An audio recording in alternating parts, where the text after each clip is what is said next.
Rariny loatra raha omena tosika ny vahoaka malagasy tanàna tanterahany tetikasany toy ny fividianana tany na trano na ihany koa ny fananganana trano zany izay indrindra no natonga ny banky BFV Société Générale andray anjara tao anatin'ny nihetsika Salon de l'Habitat izay tanterahana hatramin'ny 20 ny volana novambra iny eny Tanjombato.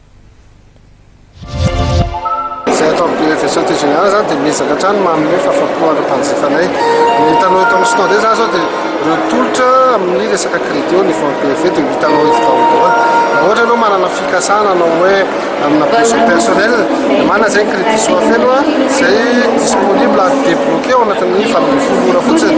Mazava ho azy koa raha manana projet ianao hividy trano, hividy tany na hanamboatra trano dia misy koa ny crédit immobilier izay proposen'ny BFV amin'izao stand de salon de l'habitation.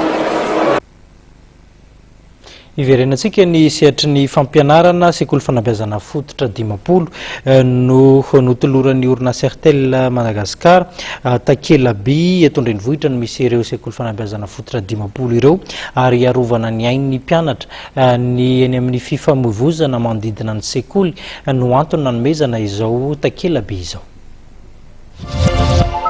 Androany natao teto amin'ny EPP Ankorondrano ny fanolorana ireo fanomezana ho an'ny EPP eto Antananarivo, ao ny barrière piétonne, ny panneau stop ary ireo gilet ho an'izay mampiampita mpianatra amin'ny sekoly tsirairay.